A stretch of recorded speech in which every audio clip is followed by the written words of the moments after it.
topic of today is before you try to raise up children. Before you try to raise up children, what is your own worldview? What is your own worldview? Before you try to raise up children, what is your worldview? Could you answer the question?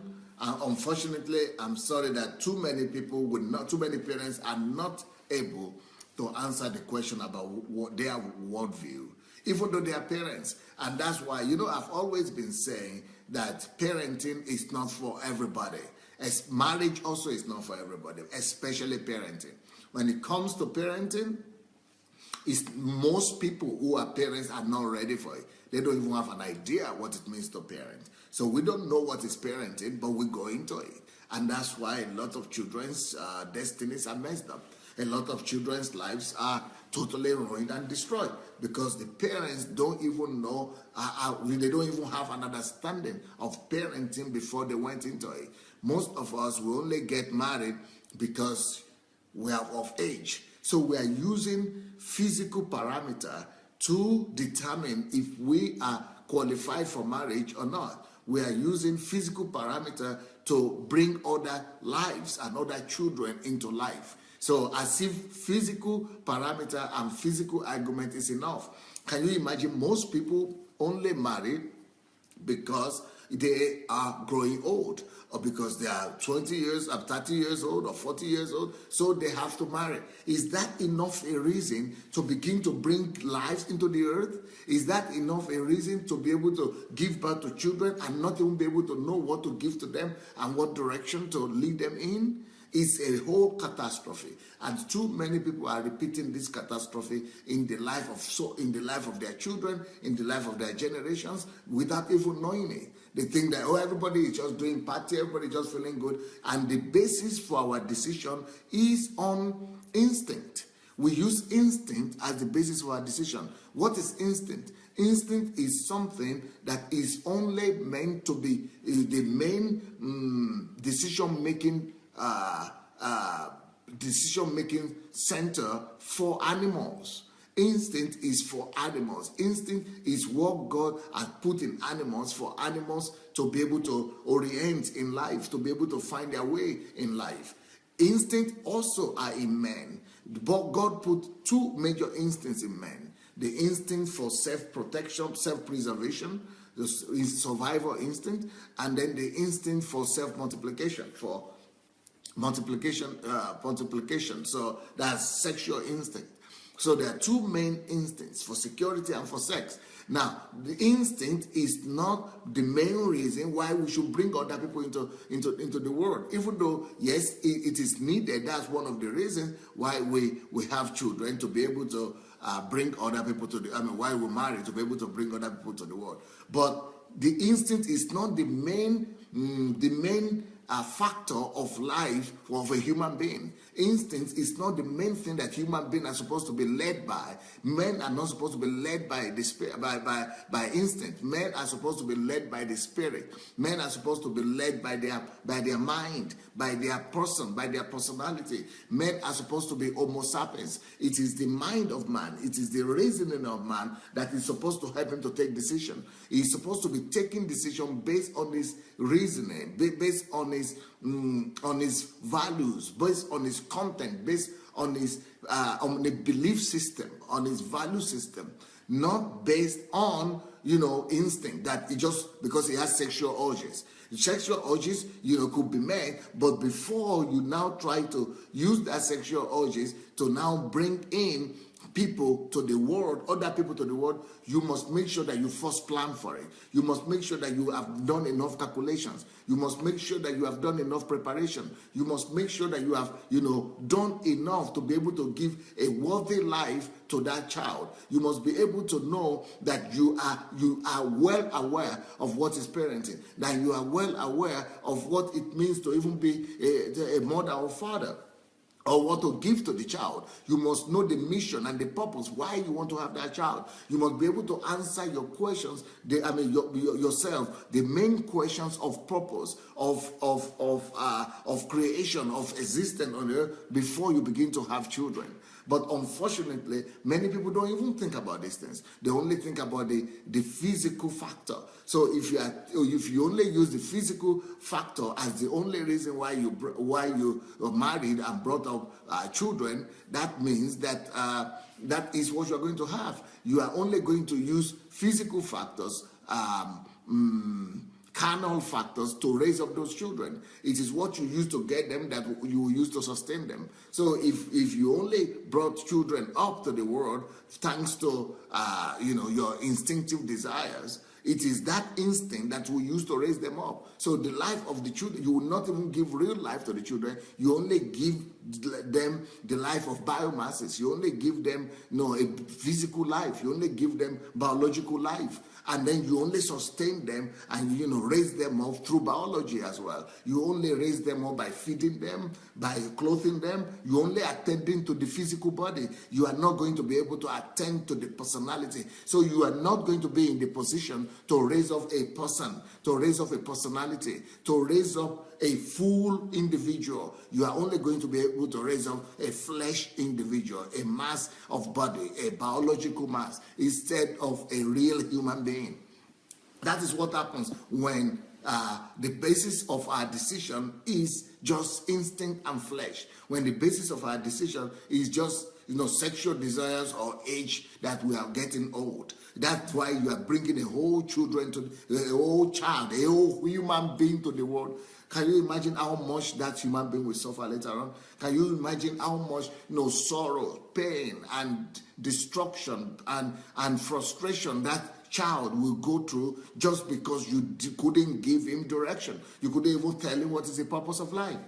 So when I come around and I say sometimes that 50% of human beings are not even supposed to look at other sex, or they're not supposed to even consider even children at all, because you are making things worse. You are just making things worse, not just for yourself, for your family, but for a number of other people too. Because some people are suffering by coming in touch with those people that were not brought up in value systems, that were not human beings, that are not fully human. Because a lot of people that you see around us are not fully human yet. They talk, they walk, have 2 feet, but then you have to decide what makes a human being human. Is it the physical body? So if somebody is able to come today, and able to clone an animal or a donkey or a monkey with 2 feet, so you also say he's a human because he's on 2 feet. If 2 feet is enough to make somebody human, then a lot of things could be put on 2 feet. Then that will make them human. Or because it just looks like human makes them human. No, it is not the look that makes you human. There are some qualities that's supposed to make somebody human. So a lot of people are living, but they're not fully human yet. They are just biological masses. They are a biological reality, but they are not personalities yet. So what are the things that make a person? What are the things that make a human human? And those are the things we're talking about. So that's why I'm saying that before you begin to raise up children, have you answered that question for yourself? Have you answered the question of who are you? Where are you going from? Where are you coming from? Where are you going? What are your worldviews? What is your mission here on earth? Have you answered those questions? Have you answered the question of what are you here for? What can you do? What are your goals in life?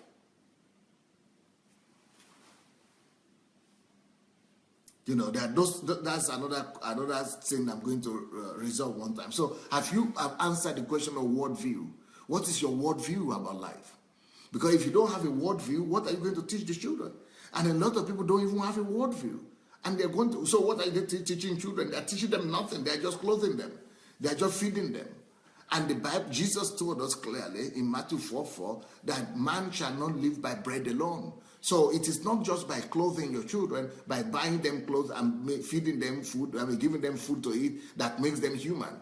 So Jesus has cancelled that just by feeding somebody, because a lot of parents, they think that their main and primary purpose in life, as parents, is just to be able to provide for children, for their children food. It's just to make sure that they give enough food, they put enough food to the table. I mean, even go to any culture, everything you see is that, oh, I go to work so that I'll be able to put food on the table. The only reason, the only understanding of parenting that most of us have is just to put food on the table. So if you put food on the table for your dogs now, it means you are a good parent. If you put food on the table for your cows and for your pigs and for your domestic animals, it means you are a good parent. So if the only thing that is needed for you to be a good parent is just to be able to put food on the table, then we don't need to have a wife. You don't need to have a children. You don't need to give birth. You don't need to have your own children. It's just enough for you to go and get some animals and put food on the table for them. But what makes a human being human, what makes parenting for children is much more than just putting food on the table. What makes you a parent is, first of all, that you yourself have to be a human being. You have to be a full personality. Are you a personality? Because if you are not a person yet, if you are not a full human yet, what can you? You cannot give to others what you don't have. You can only give what you have. What you don't have, you cannot give it. So if you don't even understand what life is about, what will you tell your child? You cannot tell them what life is about because you don't even understand it yourself. So if you understand life and your own understanding of life is that life is just body, it's just the flesh that you see, the only thing you are going to give your children are just fleshly things. Material, physical things, carnal things. So you are just going to be addressing the body. You are just going to be putting food in the body of the man. The man will be growing bigger and bigger, and you will not be understanding why is it that you finish having children and you are still not happy. Why is it that you finish having children and the children are not giving you joy? They are not giving you any excitement. They are not fulfilling the dreams that you thought you were going to have, of the joy, of the fulfillment because the children don't just become children automatically. Children don't just become good by themselves. Children don't just become human by themselves. And as a result of lack of this, worldview in parents, they don't have a worldview, they don't have a value system, so there is nothing to give to the children. And so they are disappointed that their children are disappointing them and their children are making the same mistake that they made when they were growing up. Why? Because they were raised up without a value system, without a worldview, and that's why they made the mistakes. They used their whole lives to just keep on making mistakes. And now they married and their children keep on making the same mistake, and they say, oh, I don't want you to make the same mistake, I don't want you to make the mistake. But the same children still make the same mistake. Why? Because you didn't give them anything better. You didn't give them an alternative. You didn't give them an alternative. And the thing that makes a child to be wholesome, to be whole, to be healthy, not physically talking, to be healthy mentally and sound, to be a human being, to be a personality. The thing that makes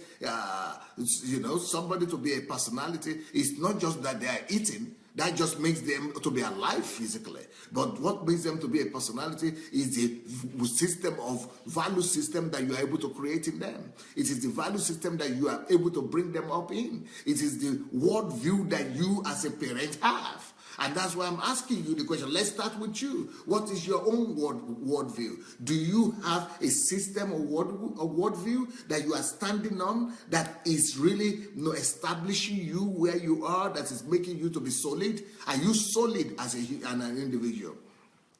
Yesterday I spoke about my friend that I spoke about that I had to rebuke because I thought that he. Not just I will just tell you what I told that lady. And I think that will be a good, because I promised her that I'm going to teach this, and I think it will help all of us. Okay, when we're talking about MMM and the articles that I was writing, a lot of Nigerians were saying, well, you can understand those people, because Pastor, things are tough in Nigeria. Things are tough. Things are tough. Yeah, things are tough. Yeah, you can understand them. Things are tough. because they'd say other things that, people have deceived them, the government have deceived them, and, government have taken their money, corrupt politicians have used them, they have promised them this and that, things have not been met, those promises have not been met. So, you can understand why people are corrupt. You can understand why people are going to such schemes as MMM. You can understand because people are just desperate. And I said, that is what I hear all the time. That some people are even telling me, you are not in the Nigeria, so you are not suffering what you are suffering. Let you come here and live with us, and then we will see how you will do.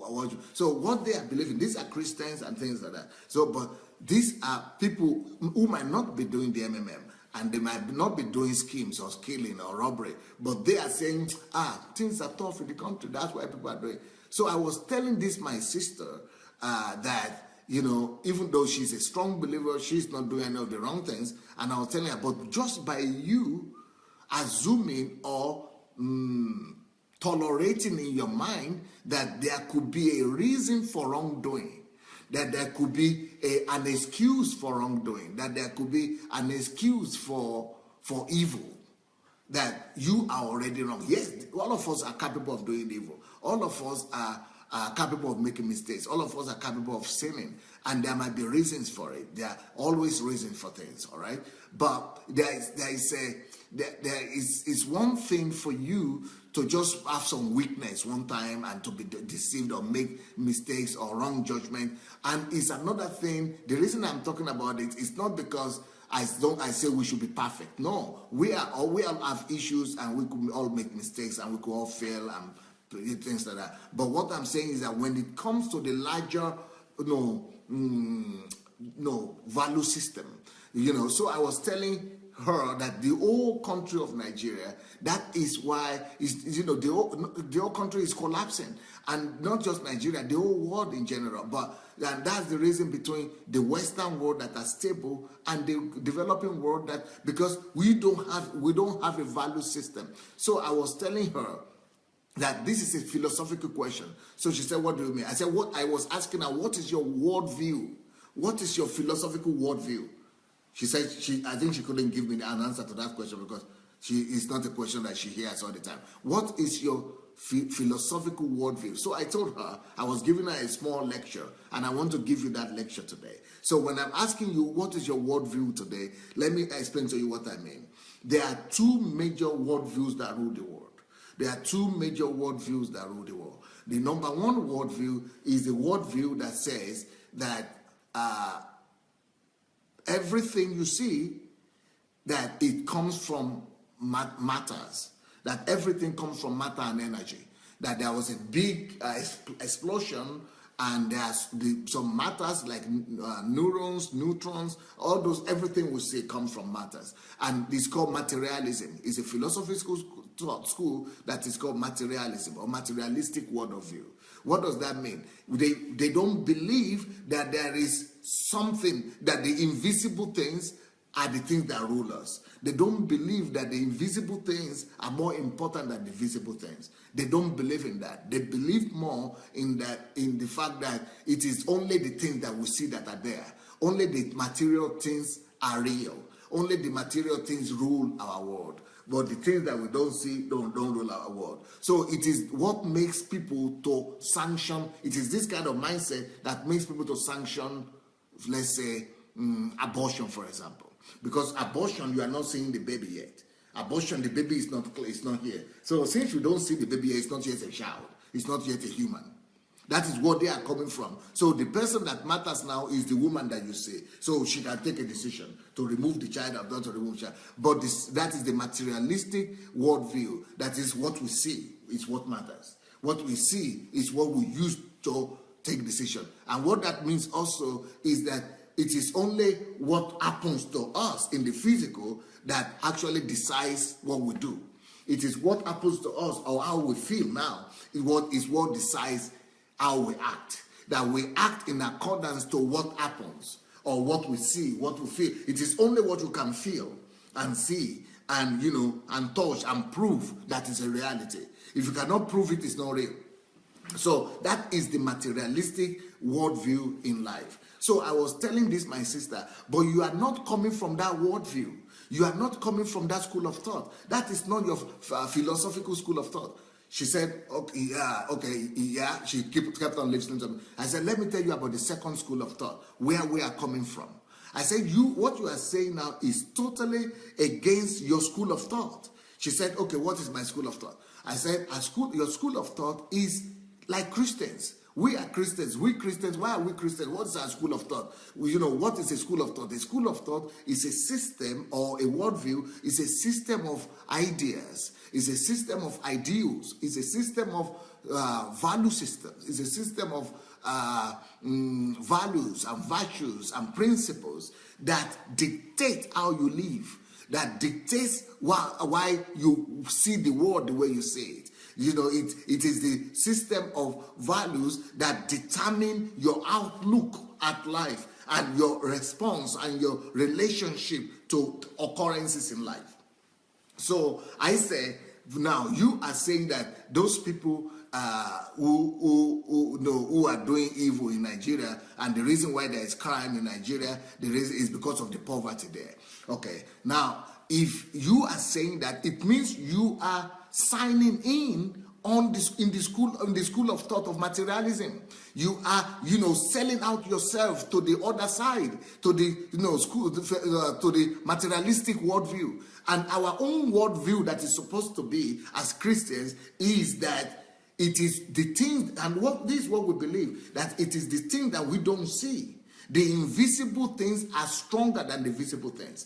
That the invisible reality of life, is ruling and supersedes the physical things that we see. That the invisible realities, the things that we don't see, are more powerful than the things that we see. That is why we believe there is God. Because the people who believe in the materialistic worldview, they believe that there is no God. Because we can't see him. We can't prove him. So since we cannot prove him and we cannot see him, it means we don't recognize him. Maybe he's there, maybe he's not there, we don't care. He's not there, he's not a factor. Because it is materialistic. It is the physical things that we see that determine our action. It is what happens to us in the physical, what is happening around, that determines how we behave. That is the way the Western world now is operating. But we who are Christians, we are idealistic.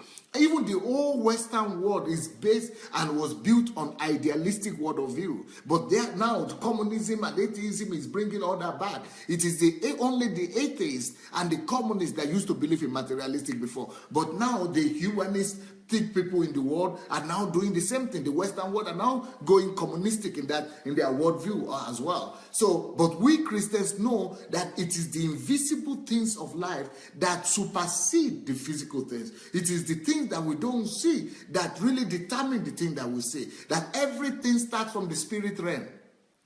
So I was telling her, do you believe in that or not? She said, yes, of course, that's what I believe, that everything starts from the spirit. I said, but you don't believe in that. I said, you don't believe in that. She said, why? I mean, what do you mean? I said, you don't believe in that because if you really believe in that, you wouldn't be saying it is because of what has happened to these people, because of the poverty and because of all that they are behaving like that. So it is justified, so to say. She was saying, oh, but it's not justified. I don't say it's justified. I don't do it. I will not do it. I said, yeah, you will not do it, but you are, in your mind or in your own mindset, you are saying it is explainable, it is understandable. That means you are signing into the into the materialistic worldview that says if the situation is bad, if the economy is in recession, or if there is no salary, or somebody has deceived them before, or government has stolen their money, if there is corruption, it is now justifiable for them to be corrupt too. But what I am saying, and what we need to get back to our society in Nigeria, in Africa in general, is that no, it is the things that we don't see that are more powerful than what is happening. What we don't see are the things, are the value systems that no, it doesn't matter what the economy is, it doesn't matter what is happening in the society. There is no reason that integrity is stronger than anything that is happening around. integrity of character, that there is no stealing. You shouldn't be steal and you shouldn't be corrupt. Character, integrity of character, in the sense that, evil, nothing justifies evil. If for me to be able to steal from other people, from the government, from my friends, from my, there's no justification for it. So we cannot say it must be absolute.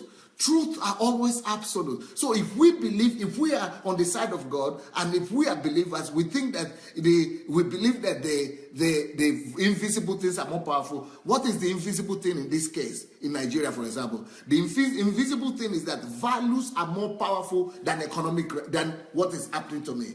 And the value is that thou shalt not kill. Thou shalt not kill, or thou shalt not steal. Those values, they should be absolute. They should be established absolute truth that it doesn't matter what is happening. Even though, for example, somebody kills my son or my daughter, God forbid, or my wife, if I go and kill the person back, they put me in jail. They put me and him in jail. Why? Because there's no excuse. The fact that he killed my wife or my daughter doesn't give me the right to go and kill as well. Why? What that is saying is that, what happened, this thing happened to me, is not an excuse to do evil anyway. So that the values are more powerful. So the fact that the economy is bad, or the politicians are stealing my money, or the politicians are deceiving us, doesn't mean that I should now go and deceive too. The value of, what is right is right. What is wrong is wrong. Does not allow me to go and say, it is relative. So what we are really saying is that, values we Christians, and this is the thing I was trying to say to this sister, that even though you are a Christian, even though all Nigerian Christians are almost like this, we think that truth, we believe in truth. Don't steal. Yes, don't steal. I will never steal. But we also make it rational, relational, or what do you call it? Relational? Is it relational? Yeah, I think relational. Or what do you call it? What's the word I'm looking for? Relative. We make it relative. That truth is relative. But truth must never be relative. Truth has to only be absolute. What is relative? Truth being relative means that, okay, when everything is good, could you come, please? Let me use example here. Let's say this lady here, that I'm not sure to be Elisa, Masha here, she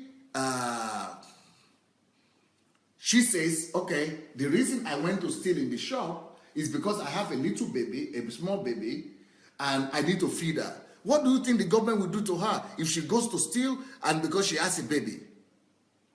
They are going to put her in jail. Why? Because that truth that thou shalt not steal, or don't rob, or don't steal from anybody, or don't rob a shop, it's not visible, but it is established. It doesn't matter what is the reason. Yes, somebody could try to explain to you emotionally, understand you. Oh, okay, you are a young mother. Okay, you need to take care of it. That is emotions. But when it comes to truth is established anyway. Truth is not relative. Truth is absolute. So, but if we make truth relative, you know what we are going to say? We are going to say, oh, okay, yeah, you can do it. Yeah. You have a baby? Oh, you don't have money? Okay, go and steal. If we make truth relative like that, it means that anybody could have an excuse.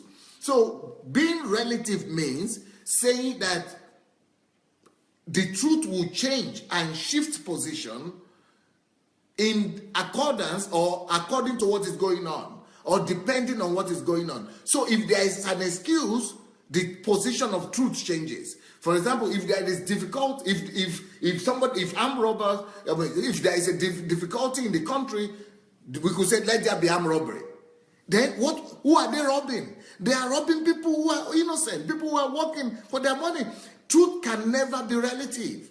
So when we say, it's because, okay, for example, I was talking to another of my sisters, and we were talking about a part of Nigeria, the Igbo, eastern part of Nigeria, Igbos. And I told this lady, is an Igbo lady, and I told her, why are the Igbo brethren not raising a topic, not starting a whole movement against the actions of the boys? Because Igbo boys are becoming nuisance to Nigerian society and to the Igbo society. They are becoming a disgrace to the Igbo community. Why can't somebody arise? Where are the elite of the Igbo society? Where are the elite? Why are they not saying, our boys? Why you don't come up with some value system and put things right?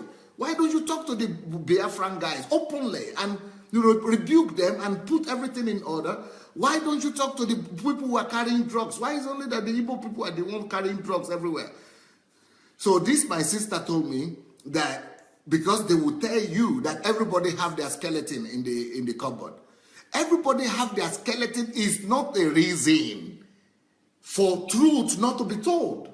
Everybody have their skeleton is not a reason for truth to be relative. By saying that everybody have their skeleton, it means that we say truth can shift position anytime. So truth is truth to you when it's not affecting me. But when it's affecting me, it's no more the truth. So because I have my skeleton, so truth must not be told. So truth is not absolute. So because she was also telling me, because people, if you say the truth, everybody will come against you. Nobody wants to be messed up. Nobody wants to be attacked. I said, so then there is no truth. So truth, it means that we in self-interest is above the truth. And that is the problem that Nigeria is having. Selfishness is elevated above the truth. And she was telling me, yes, in Igbo land, the most important thing, first of all, and in Nigeria, I think generally now, the most important thing is selfishness first. Whenever you establish self or yourself above the truth, the whole foundation of the society is destroyed. That is why the highest, the requirement of democracy, of any society, for any society to function, the real highest law, the highest standard of society is equality before the law. That means that the law or the truth or the principles or the values are exalted above everybody else. So the values are exalted above president, judges, police, legislators, the standards, the value system, the worldview, the value system of the society are above everybody else. So it means the law is above everyone else. If that does not work and does not function, it is not just the law. Oh, somebody would answer me now and say, but in Nigeria, nobody believes in that. There is no law. No. It's not about the law. It's not about politicians. It's not about Nigeria. It's about worldview. It's a worldview thing that the whole society knows what is good and they know what is bad.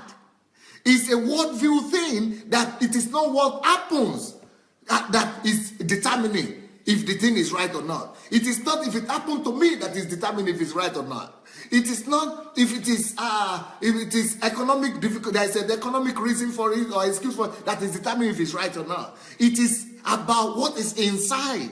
It is the invisible values, the invisible things that are inside, the value systems that are really determining what is right or wrong, not what is happening around.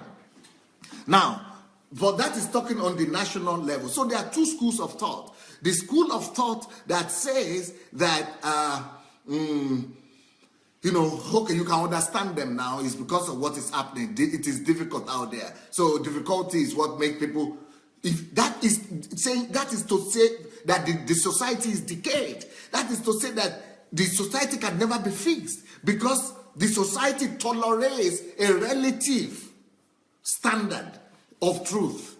Truth must not be relative. Truth has to be absolute. But for a society to be stable, for a society to be to function, truth has to always be absolute. For example, you cannot say, I'm building this house. So even though I'm building the house, I'm going to count this wall. This wall of the house is going to be 2 plus 2 is 4. But the middle of the house, I'm going to count it 2 plus 2 is 2. then it's going to collapse. Or I'm going to build a machine. So when it comes to science, the truth has to be the truth all the time. 2 plus 2 has to be 2 all the time. 1 plus 1, 2 plus 2 has to be 4 all the time. 1 plus 1 has to be 2 all the time. It doesn't matter what my opinion is. So even if even if I don't agree that 2 plus 2 is 4, and I build the car and I put 2 plus 2 is 4 here, 2 plus 2 is 2 here, 2 plus 2 is 1 here, the car will not even work. If I make the standard and the relative, the way I want it or my own opinion, the house will collapse. When any rain falls or nothing will stand. So when you are about, let's go back to parents now. When you say you want to become a parent and you want to have children, you shouldn't even start talking about children without establishing your value system first. You shouldn't even talk about having a husband or a wife without having your worldview formed first. It is your worldview that gives you the confidence that, yes, I know what I want in marriage. It is the availability of that worldview and the establishment of that worldview and how strong and how potent that worldview is that gives you the basis to say, now we are ready for children. Because you know what to give to the children. You know that you and your wife have the same worldview. You know you and your wife have the same value system. And you have sat down and you know exactly what value system to inculcate and to use to raise up the children. You know the value system, you know the worldview that you want to create and bring to the world, into the world of those children. But what happens? Parents don't even have an idea what is worldview. In my country, Nigeria, instead of worldviews and value system, we have religion. We have been presented with religion instead of value system. So people are religious. People go to church without any worldview, without any concept of worldview. These my sisters that I'm talking about, they are all Christians. They are some of the best Nigerians you could ever imagine. They are some of the best Christians you could ever imagine. But to them, it's just relative. Everything is relative. It's not because they are the ones like that. Though. They come from that old society. The whole country where they come from is like that. Oh, everybody has weakness. Oh, things are happening. Oh, you can understand now. Oh, yes. Yes. Oh, you know what? In fact, Olukayode sent me an article which is also claiming the same thing. That, you don't have the right to blame people who go to, pyramids and whatever, Ponzi schemes. Nobody has the right to blame them because the country is a whole Ponzi scheme. So because the country is a whole Ponzi scheme, so I also now must be doing Ponzi scheme. Or I must now be applauding people who say, oh, hurrah, hooray, go for Ponzi scheme. So, the government has disappointed them. Somebody has... so Christians, pastors, are now saying, oh, what can you do? Everybody is deceiving everybody. So everybody is killing everybody. I should also go and kill? Everybody is deceiving everybody. They should now come and deceive me? It's because they have not deceived me. It's because I am not the one who is lost. So when it comes to family, family must be based on values. Families must be formed on value systems. So value system is the core of that family. Value system is the basis, is the foundation upon which that whole thing is built. So when you are building your children up, or when you are raising your children, you are actually raising that child to build that child up in value system. The body is what God gave to the child. But the value system, this is what the value system does. The value system is like the spine. It's the spine of the society. It's the spine of the family. And it's the spine of that child. This is what the value system is. It is what holds together the society. It's the core of the society. It's the core of the child. The most important thing in rearing or bringing up a child, in parenting, is the ability to know the value system. You must know what value system you want to bring, what it is. And you must be able to build it into the children. The children must have a worldview, value system. And that's why I always say you must have an hour or 2 hours between 30 minutes to 1.5 hours every day, that depending on their age, that you spend with your children. Now you spend on them, bringing them up, rearing them up, forming and creating, formulating value system in them. If there is no value system, it is catastrophic.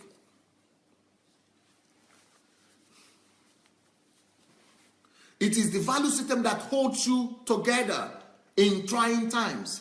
It is the value system that makes you to be able to be focused on your values, on your goals in life when the society is going scatter. It is the value system that makes you to be focus oriented. It is the value system that is like your guiding light through life. That value system is your guiding light through life. Value system is your compass. It is a compass. The compass could be turned to the left, right, but it always comes back to the north. It is the value system that you put in the child that makes him to know what he wants in life, that makes him not to live for himself. It is the value system you put in that child that makes him, no matter what happens around him, no matter how strong the wind is, no matter the earthquake that is happening around him, no matter the wind and the that is happening, no matter the storm that is happening around him, is like a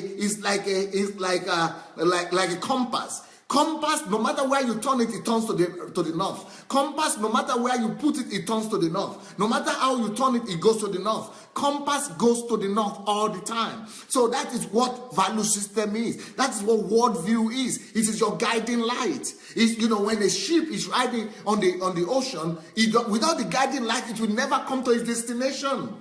It is like your navigatory system. The value system and the worldview is the navigatory system in the life of the child. But if the family does not have this navigatory system, where does that family lead the children to? If the family does not have the navigatory system, it doesn't have that navigatory, you don't lead them anywhere. If the family does not have the store on the guideline, what do I say? The light, the guiding light. If you don't have the guiding light, then there is no direction for you to lead the children. If the parents don't have the guiding light, there is nowhere to lead the children, no future. No, because the parents don't have it. If the parents don't have the compass, then the children, they cannot give it to the children. And it is the anchor. Value system is that anchor. Is the anchor that hold them together no matter what happens. And that is why every society must be based on a set of value system and paradigm and worldviews. It is the guiding light of the society. The world's view, the value system of a society must be built on value system, on guiding light, on navigatory system, on compass. The value system and the compass are the worldviews. That is why Jesus said, man shall not live by bread alone. What does that mean, man shall not live by bread alone? Physical things don't determine life. It is the invisible thing that determine life. It is what we see are temporal. Every visible thing is temporal. Every visible thing, it is liable to change. And that is why invisible things are more stable. They are not liable to change. They are more stable. They are not liable to change. So they are more predictable and secure. That's why values like hard work is more important than to have the prosperity already. Because prosperity can change, but hard work will bring about prosperity. That's why values like diligence is more important than prosperity. That is why values like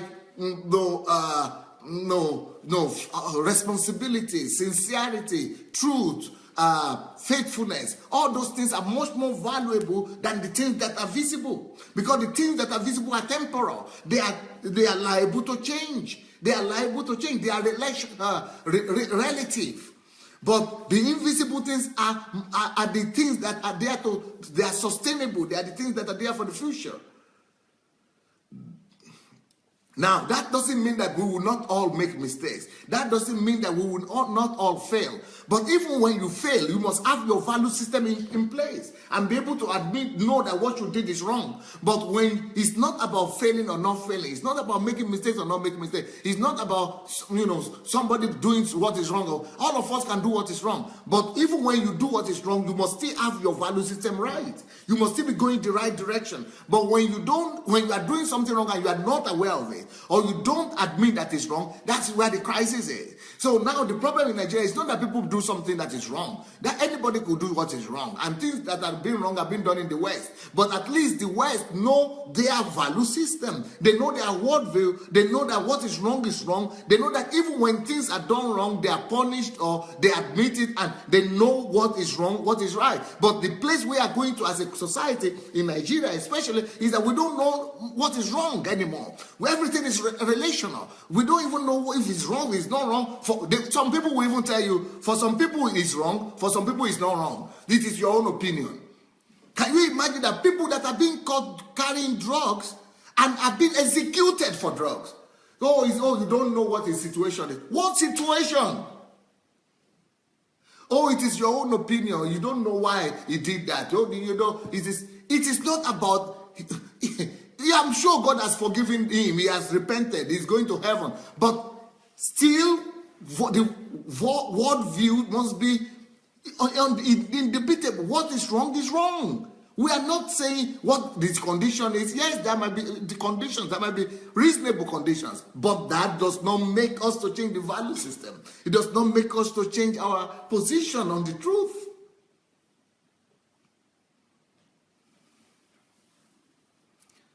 So the most important thing in life, really, that we are not being told. Look at this picture now.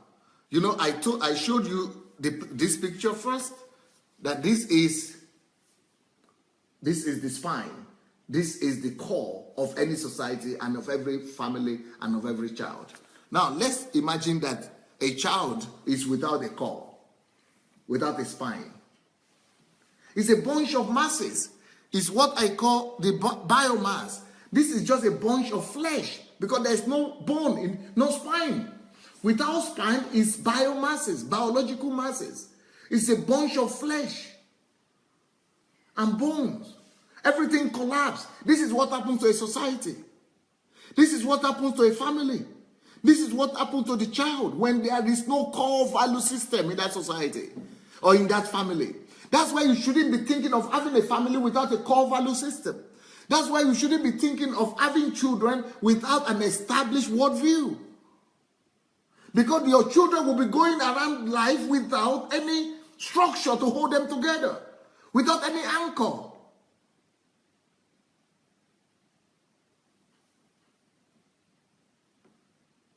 It's a catastrophic life.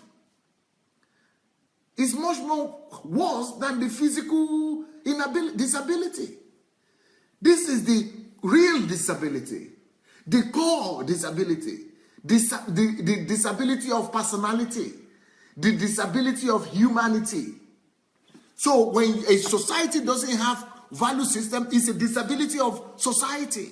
It's the disability of the whole structure, of the whole society.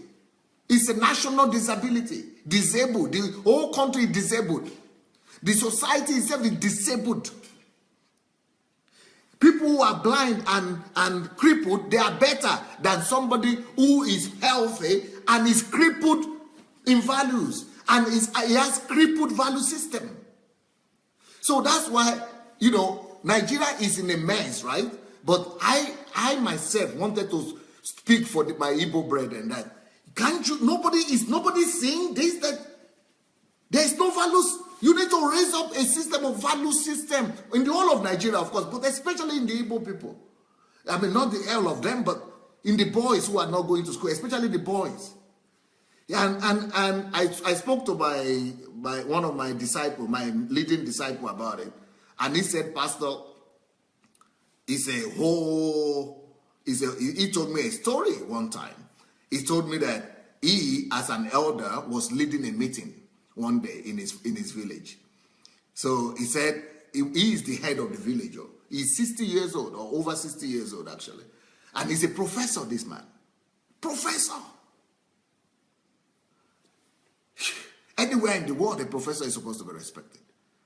And in some part of Nigeria, also professors are respected. Like in Yoruba land, if you're a professor, it doesn't matter how much money any other person has, you are always respected.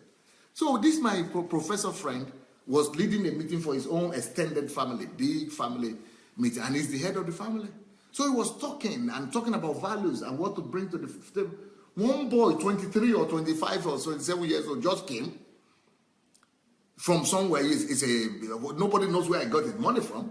He just brought $10,000 per a pack of $10,000 cash in dollars, and just came like this and put it on the table like this, smashed it on the table. Look. Why are you talking grammar here? What are you saying? What grammar? Now grammar alone, is it only grammar you can talk? It's only grammar you are just talking there. Look, produce, talk. You don't deserve to be listened to. I will only listen to you when you can put something on the table. Now, I put something on the table, mash it. Like, what are you people doing? And there are elders here, elder women, elder men, people. And I say, what are you people doing listening to him? And he's talking grammar to somebody here. Just let him produce. If he cannot produce, what kind of grammar will say he's a professor? That professor will go shopping. That means, is it professor that's going to feed us? And is it your book, your grammar that's going to feed us? And I was saying, my reaction was that, because I know exactly what will have happened in my village or in any Yoruba land if that happens, the elders would have called him to the floor, and either he has to repent right there, or he's banished from the village, or his whole family is disgraced. Or in fact, his whole family will reject him, no matter how much money he has. Or they will put a curse on him in Yoruba land. But you know what they did?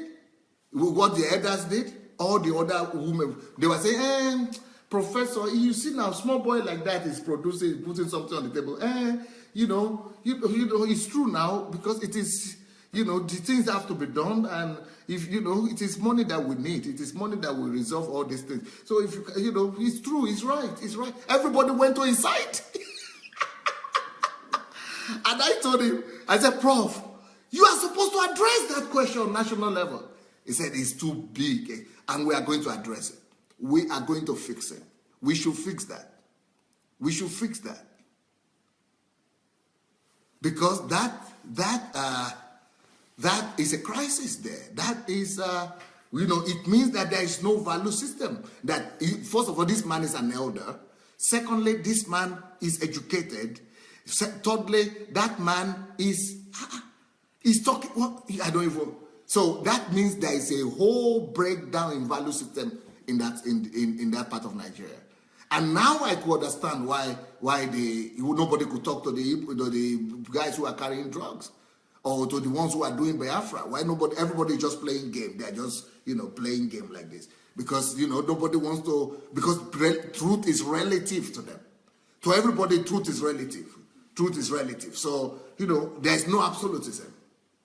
And when there is no absolutism like that, the core of the society is totally destroyed.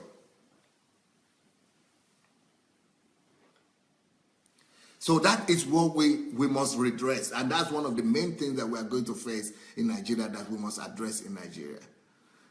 And I'm sorry that even pastors don't address these things. So you could go to church all your life, and truth is still relevant. Everybody just said. So I was telling my dear friend that I was talking to that, yes, you don't do the stealing, you don't do the armed robbery or the whatever, the MMM and pyramids and things. You don't do it because they told you in church stealing is bad. Yes, because Bible said it. Yes.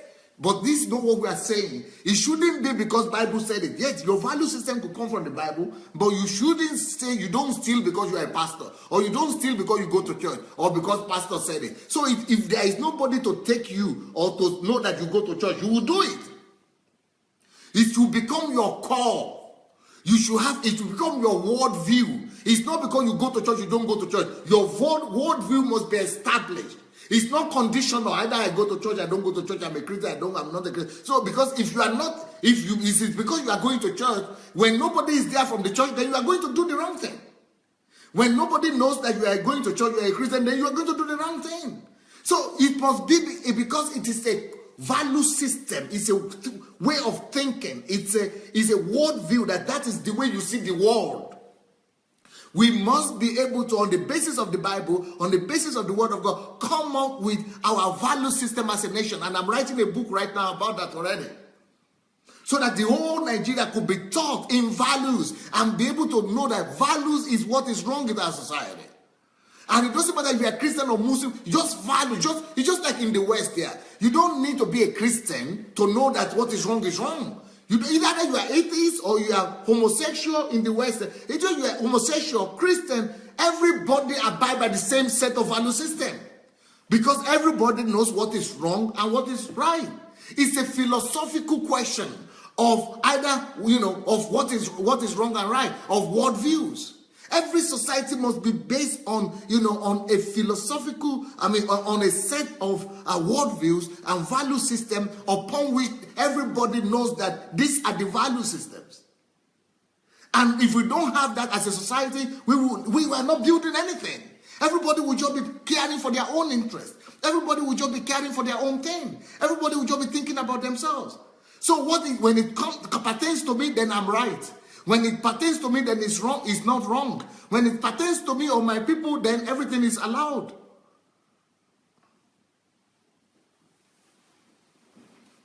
So if a man doesn't have, if there is or a society or a family does not have a system of values like that, then what happens is that you will behave according to the situation, or you will judge situation relatively. You will say, okay, they can do that. Maybe it could be allowed. Or someone is saying here, Shigo is saying, I once asked a pastor why he won't preach against drug dealing, or drug carrying, which was prevailing in his church. And he blatantly asked me, will you pay the bills? So the bills of the church. This pastor is saying, I need to pay the bills for my church, the building for the church and the bills of the church. So my church members are allowed to carry drugs. And you don't need to tell me what part of Nigeria that pastor is. It's clear. Because there is no value system.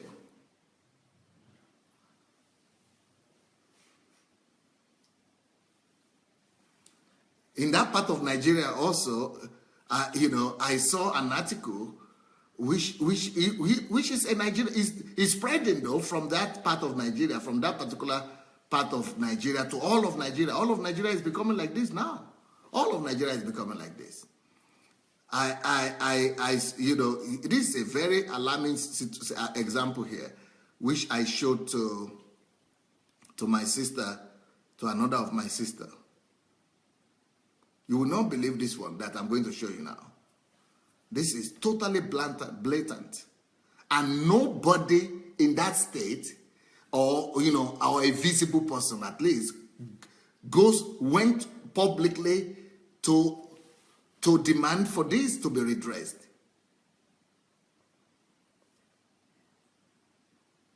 Let me show you something here. Is it visible here? Can you see this picture? This is a burial service, right? It's a burial ceremony, right? Okay, now look at this one. It's still a burial ceremony, but you can see the people dancing. They carry corpse. They carry the casket. They carry the casket, dancing.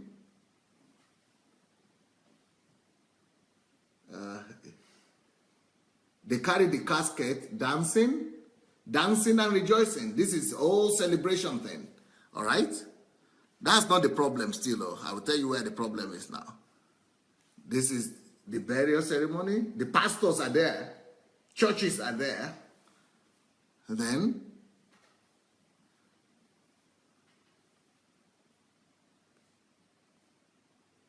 this is the obituary. This is the obituary for the guy. You see what is written here is painful exit of a hero. And the whole community is writing here, and the whole family praising this guy, celebrating him, and, put signboard. Look at signboard though. This is signboard. Signboard all over the state, all over the village, all over the town. You know what the signboard is? Saying the hero has gone. Everybody celebrating, everybody coming, and the whole community, elders, everybody coming. This is the guy with Jesus on the background. Yeah, this is the guy. You know who this guy is? This is the same guy here in Malaysia. This is the same guy here in Malaysia being judged for drugs. And he admitted to carrying drugs. And he was killed. Why is he being buried here? This is his burial after he was hanged in Malaysia for carrying drugs. So he used drugs to become rich. Before he was caught, he's been rich for many years. So, and you know what the people are saying? The people in the village and the city are saying, we are celebrating his life. We are celebrating, our hero has gone. They were sending delegation to the government to set him free, not to kill him. To set him free, and because he's the hero of our village. What makes him the hero? Oh, he did the road, he put light, he built houses, he gave help to widows and sent people to school. So they are seeing what benefits them. So this is benefiting us. Let him carry drugs. Let him go. Let him carry drugs. Let him kill other people's children. Let him destroy other people's nation. Let him destroy other people's lives. Let him kill many thousands. Let him keep on killing all the kids of other people, all the children of other people, as long as he's sharing some of the money with us. And when they now killed him, they used some of the money to bring him away from Malaysia, back home, and did a big celebration with signboards and big board in the city. And everybody rejoicing and dancing. The hero has pastors, churches all came to bury him. Hero. Drug addict hero. What is that talking about? No value system. No value system. It is catastrophic. It is so if it's just like saying, come, you guys come. Let's say you are the thief. You are the thief. Come too. Yes, come. So you are the thief. You steal from her. Let's go back. You steal from her. It's okay. Steal from her. It's okay. Steal from her. It's okay. But when you steal, but one day it will get to me. If I say it's okay to steal from her, it's okay to steal from her, it's okay to steal from her, then one day it will get to me. Evil can never be right. So that's what value system is all about.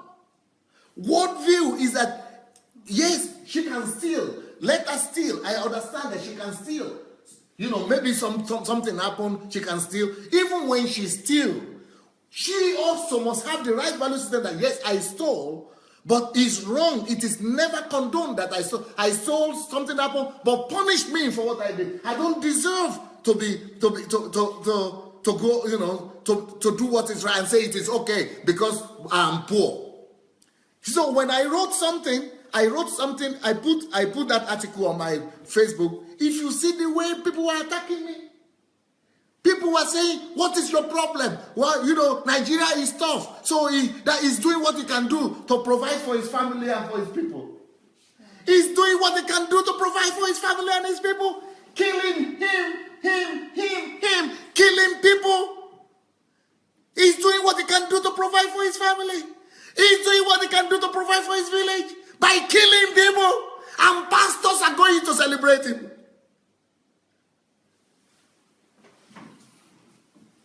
Спасибо.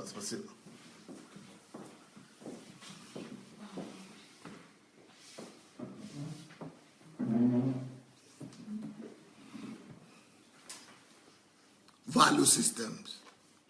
Value system. Worldview. Worldview.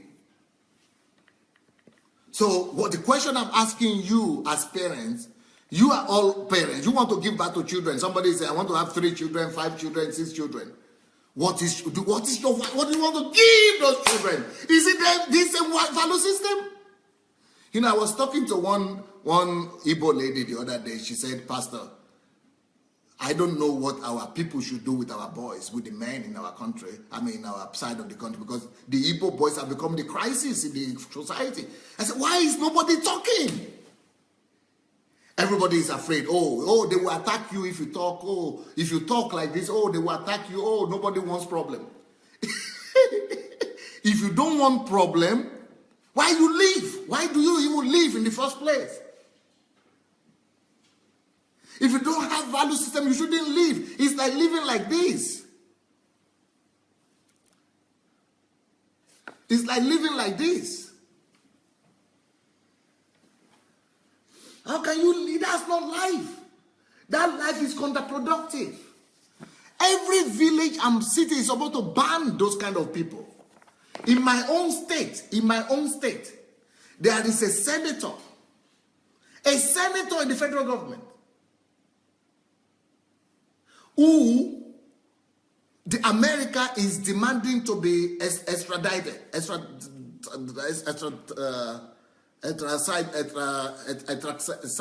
deported. They want him to be extradited to America. America is saying that he committed some crime in America, and they want him to be extradited. They want him to be deported. You know, when the big police came, the people, because every year what he does, he gives rice and gifts to people in his village. They elected him as senator. And so when the Nigerian government extradited, when the Nigerian government through EFCC wanted to take him, the whole village and city, they went and surrounded the house so that he would not be extradited. Now, in his own case, I don't have an argument. I don't know if he said he didn't commit the crime, but America said he committed it. But if he didn't commit it, why can't he go and defend himself? But that is not even the worst thing. This man that is a fugitive, that is running from the American justice, is not just elected as the senator of the federal government of Nigeria. When the whole parliament, the whole Senate reassembled for the year, they will always vote for the hero, the most outstanding senator of the year. Do you know who they elected in the federal government of Nigeria Senate as the most outstanding senator of the year? It was this senator that is being demanded to be extradited to America. The one that they are accusing of crime. The federal Senate of Nigeria said he is their hero.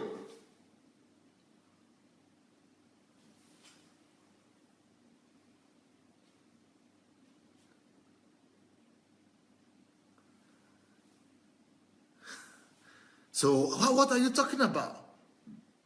This is the number one issue that must be addressed in the country. And nobody is even carrying any news about it.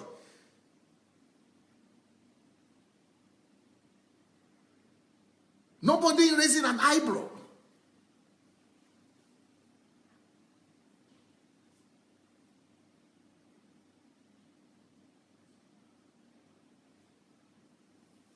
It's just like there is another convicted criminal, one of the governors. There is another governor. Of one of the states in Nigeria. He was cleared in Nigeria that is not a criminal. That is not a criminal. This guy was cleared in Nigeria that is not a criminal. So all the court said is okay. But when he went to England, he was convicted. He's been sitting in prison for some years now. And now he came out It came out yesterday or so. And you know, some people, everybody started flying down to celebrate. Now, that is not a bad thing. You could celebrate him. Maybe you respect him. Maybe you know, maybe he deserves to be celebrated for some other good things he has done. But when he's coming from prison, at least somebody was giving a speech yesterday. Oh, he's the hero. He did this. He's the only one who could do this. You shouldn't celebrate the evil he did. Yes, you can celebrate that he was released from jail. Yes, but he has to give a speech that he made a mistake or something was done wrong. The whole society have to know that, yes, wrong is wrong. Wrong was punished. Thank God, I've paid my dues. Thank God, let's live another life. Let's live a life of celebration. Go and celebrate after that. But to be celebrating without, you know, change of attitude, everybody just think that is okay. Everybody thinks they were partying all night yesterday. They just released him out from prison in Britain yesterday. And the whole place was, in fact, even so a senator came from all over from Nigeria to celebrate a convict addict, a criminal.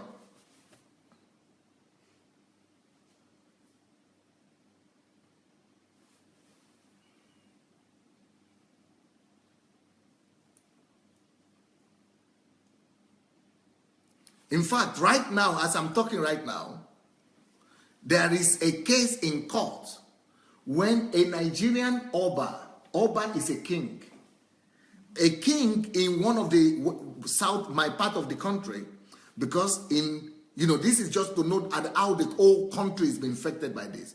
You know, I started with the Igbo section of the country, the east part of the country. This is the west part of the country. I told you about the senator from my own state.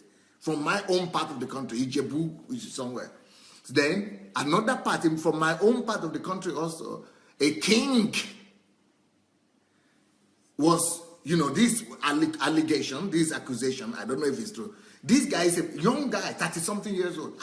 When I saw the party he was putting up, he was putting us a party, he was dressing and behaving like one of the American pop artist, like he's a Hollywood actor.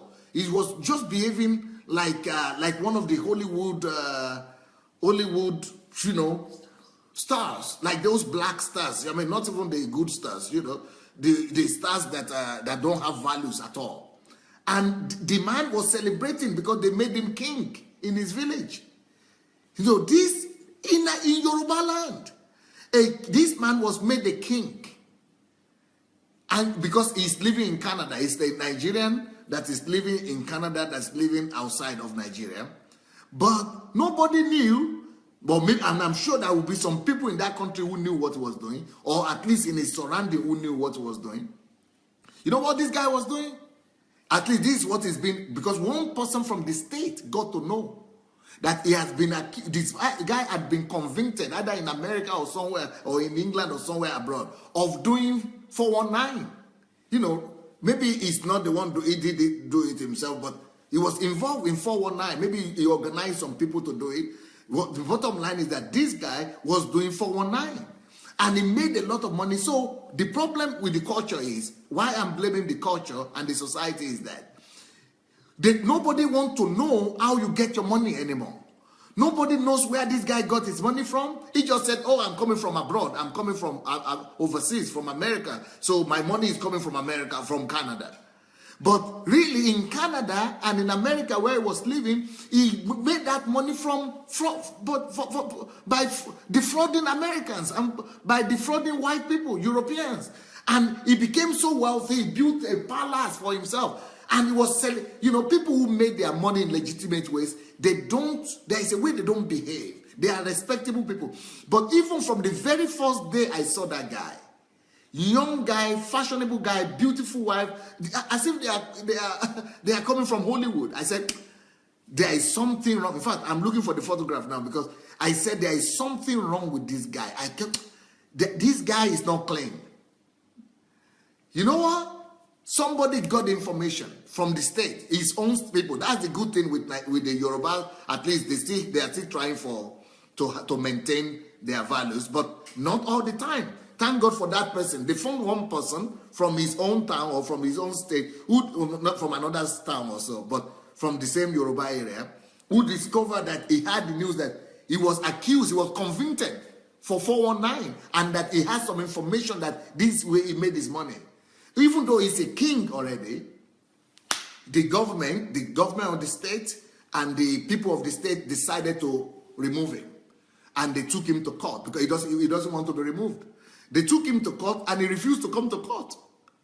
So now the court in Yoruba land, Yoruba court judge has ordered that the king should be brought to the court by force. He's run away to Canada. And some lawyers are fighting for him because of money.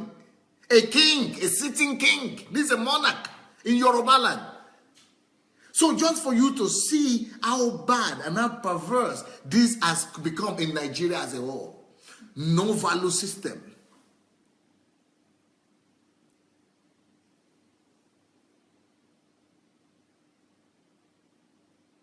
No system of worldviews. The truth has become relative.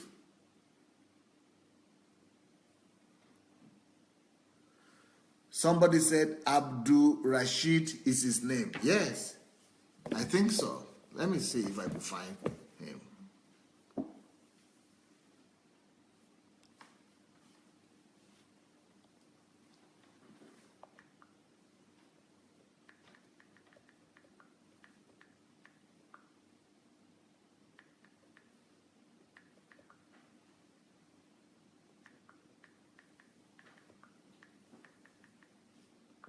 Can you believe what country we are building right now? Can you believe what kind of country? And I'm expecting the whole state to come out and forcefully dethrone the guy. Or, of course, we are living in a law society now, so you must be sure that, he committed the crimes. But even for a king, a sitting king, to be accused of these things, either he committed it or not, that's already a big thing. That's already a very, very big thing. A sitting king, not even senator this time, but king. King is supposed to be a custodian of the culture, of the values. And I'm sure people from his village now or from his town will be hating me and saying they should come and do this to me and do that to me. That's what they normally do. They begin to attack you as if I'm the one that is bad. They'll begin to find all my sins and that I'm the one that is evil. But we are talking right now about something that we should all take serious.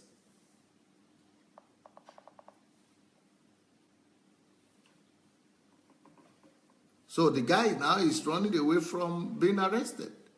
He's from Osun State. I'm trying to get his... I think they call him Oluwo or something like that. It's amazing what people can do. Okay, let me show you the photograph of the guy. The guy is a cool guy. He's a cool guy. And you know that there is something in this is coolness. There is something in this is coolness. Can't get it, eh? Can you see? It's not clear.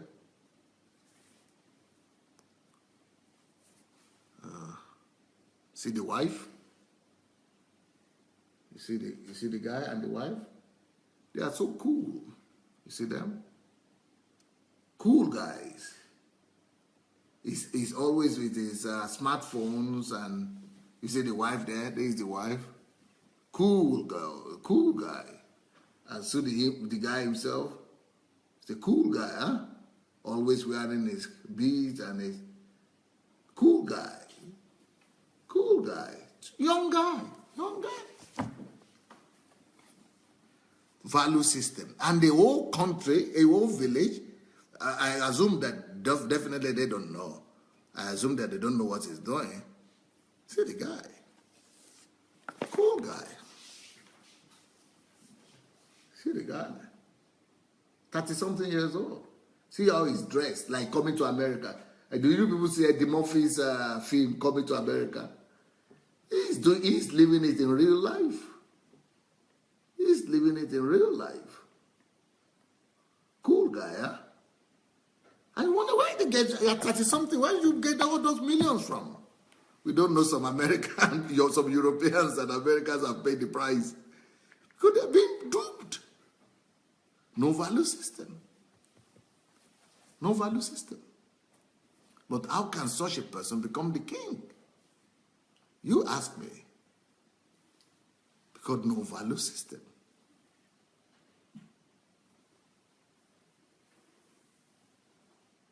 And I think we should share this link.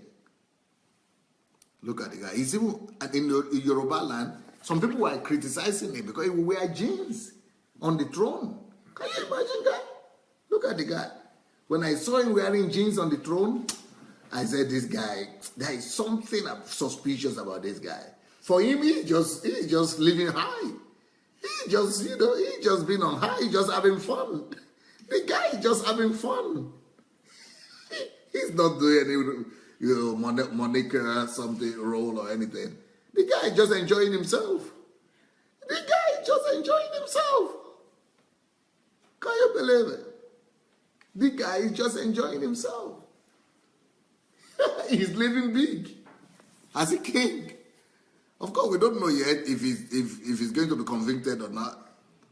We don't know if he's guilty yet, I must say that. But what I'm saying is that they have now ordered for him to be arrested, you see. They have now ordered for him to be arrested because he will not even honor the court and go to court. And why are you not afraid of going to court? Because you're afraid. I have been going to court for the last 7 years of my life. I've been going to court. Why? Because I want to clear my name. If you are not guilty, why are you refusing the court order? Why are you refusing to honor the court? Because they said it's 419 money. He's splashing. If you see the kind of party he's throwing in his palace, if you see the way he's throwing money around, dancing like Michael Jackson, for a whole week long, he would disappear to North America and you would be wondering, why is this guy just coming back from America with a lot of money all the time? We don't see business, no structure, no infrastructure, no record from anywhere. And they went and made him a king. That tells you how deteriorating our value system has become. And these are things that must be challenged. These are things the questions that must be raised.